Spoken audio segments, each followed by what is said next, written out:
Peggy 18.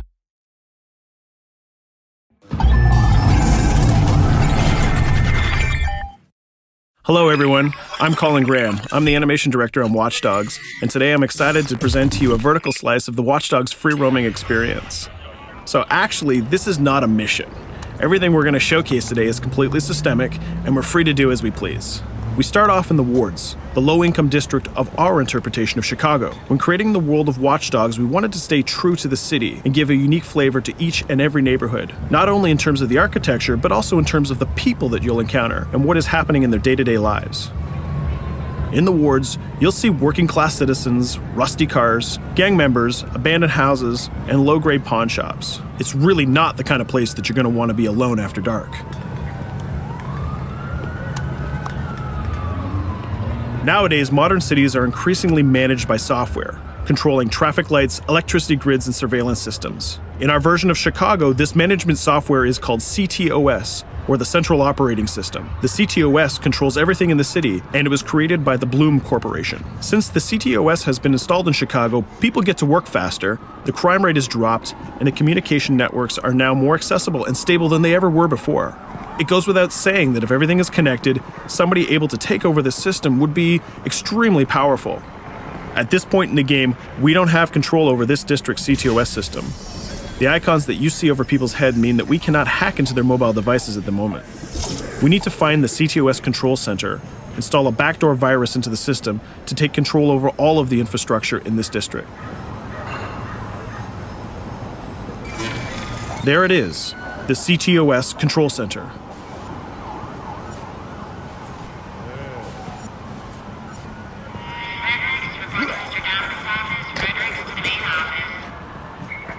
Watch it. You're walking someplace you got no business. It's heavily guarded.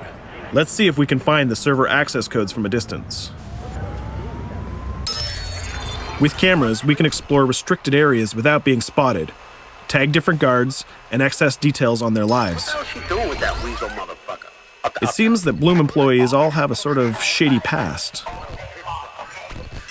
There it is, the access code to the server room. Unfortunately, we can't access the server via the cameras. We need to sneak inside. One thing that was really important to us when we designed Watch Dogs was to fully support different player styles. Every situation in the game can be tackled the way the player sees fit. In this situation, we can go all out guns blazing, completely stealth without the guards ever seeing us, or we can hack from a distance without ever setting foot inside the restricted area. Let's hack this forklift. Aiden can use the environment to distract and lure guards. Pretty much anything you hack has multiple functions. So, for example, you could use this forklift to access the roof, or you could use it to create cover. Hacking in Watch Dogs is all about player expression. Let's set an improvised explosive device so we can hack it a little bit later.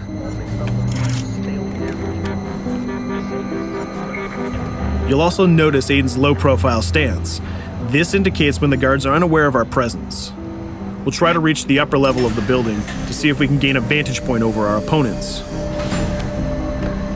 Everything in the environment can be hacked, so we're going to make some dynamic cover. That's how you spend a day off. Some quality meat. We'll use this forklift to lure the guard towards our IED that we set earlier. Let's see how this plan unfolds. You're working them on.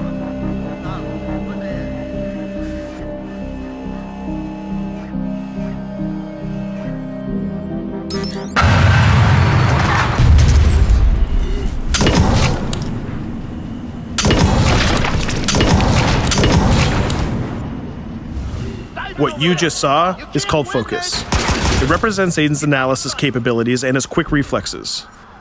This gives the player more time to combine core game mechanics together, such as shooting, hacking, and driving, in order to handle more complicated situations.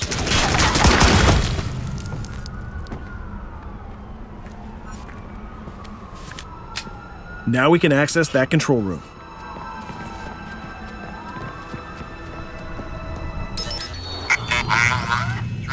Drop 2, 5.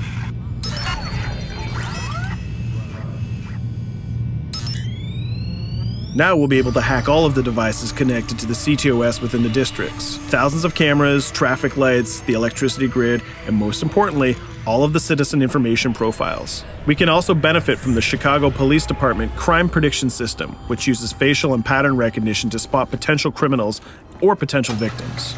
Since this is a pretty rough neighborhood, I'm pretty sure we're going to stumble on some suspected criminal activity pretty soon. And there it is. The system just pushed an alert of a potential crime. We can see the system trying to triangulate the location on our minimap. Take note, this isn't a mission. This can happen anywhere at any time. We've just spotted a potential victim. It's always up to the player if he wants to investigate or not, to take action or not. So let's see how this turns out. Yeah, you're right. Could I just...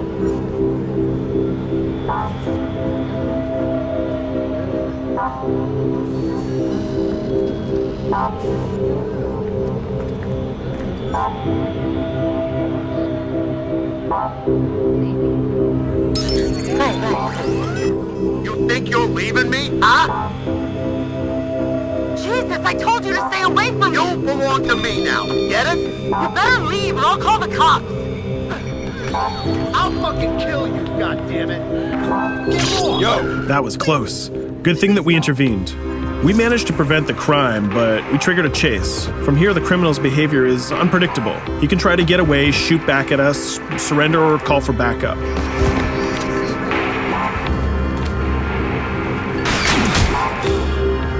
It seems like he decided to get away by car. Let's chase him down. In Watch Dogs, we have a wide variety of vehicles. Each one of them has their own unique properties and handling. Let's see how we can use the CTOS to our advantage to neutralize this criminal and leave the cops to deal with him later.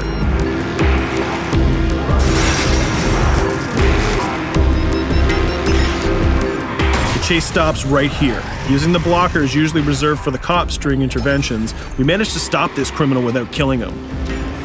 This gives us a reputation bonus.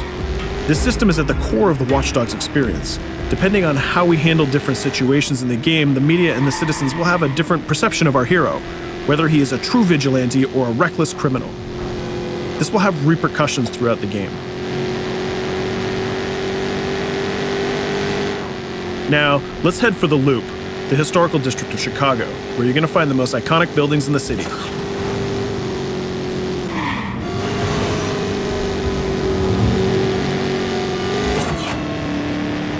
We're going to go to a gun shop to see what arsenal is available for players. The economy is a big part of Watch Dogs. Players will be able to grow their arsenal with weapons and craft their tools in order to increase their power and their hacking abilities.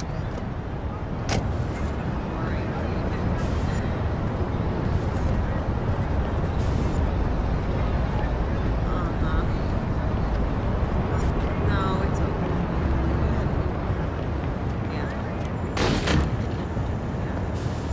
You will find all of the weapons that you would expect in a traditional shooter. Pistols, assault rifles, guns, sniper rifles, and grenade launchers, just to name a few. A lot of bullets were fired in our last encounter with the CTOS guards. Let's stock up on some more ammo. Finding everything.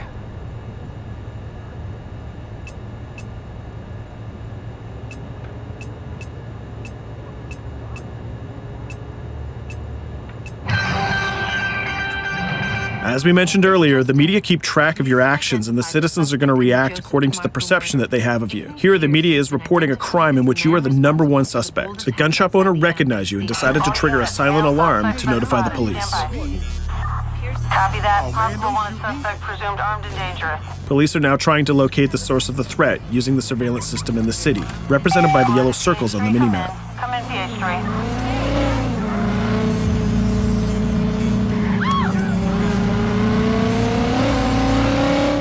Aiden is able to stall their efforts by hacking into their communication systems while avoiding the scanning areas.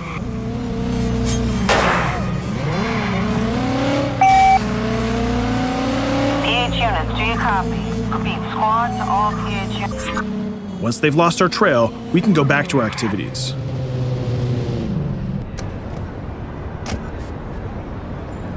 One thing that Bloom did to win over the population of Chicago with the CTOS project was to install free Wi-Fi hotspots throughout the city. Free Wi-Fi is cool, but not very safe with someone like Aiden Pierce around.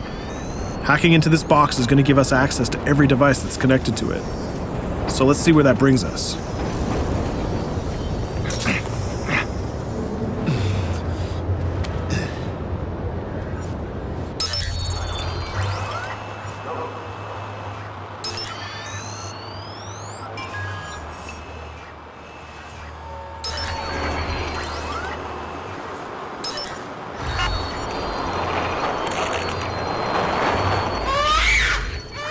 We just hacked into the webcam of a laptop. It seems that we're in the apartment of a mother and we can hear her baby crying in the background.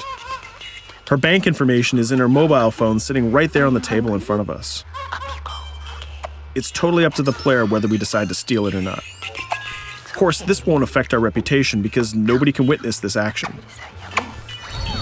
Just like in real life, nothing is totally black or white, but rather many shades of gray. This is exactly the situation where we want the player to question his own morality. Let's go withdraw that money.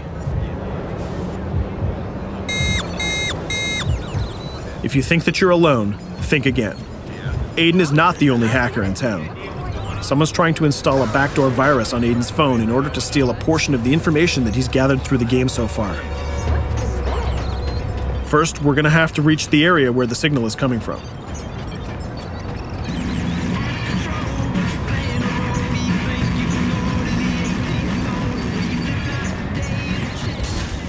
Using our profiler, we're going to try to identify the hacker before the installation finishes.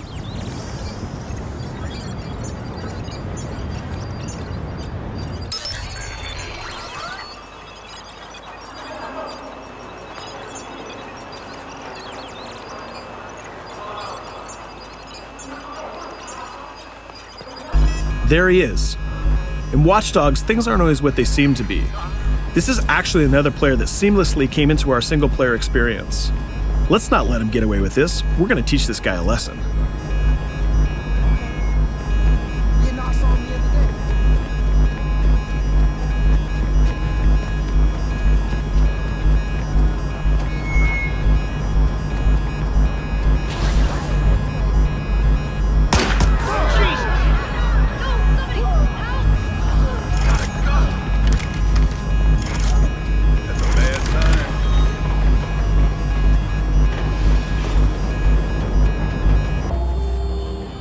We stopped the hack, but the hacker managed to get away. I don't know about you, but we can't let this pass by. We need to retaliate.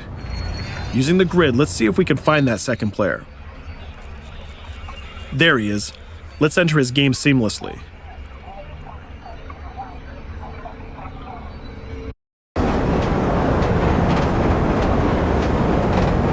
The second player is not yet aware of our presence. If we act carefully, he might think that we're one of the many NPCs in the city.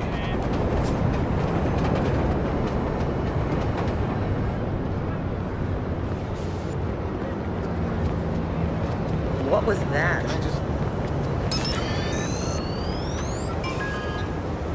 So let's find a place to hide and start hacking. What's going on?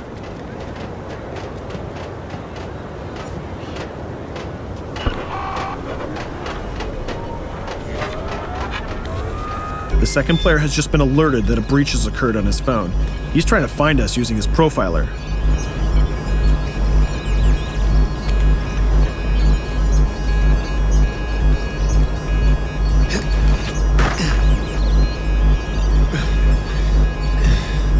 He's dangerously close. Let's hide in the car. We're spotted. Let's get out of there.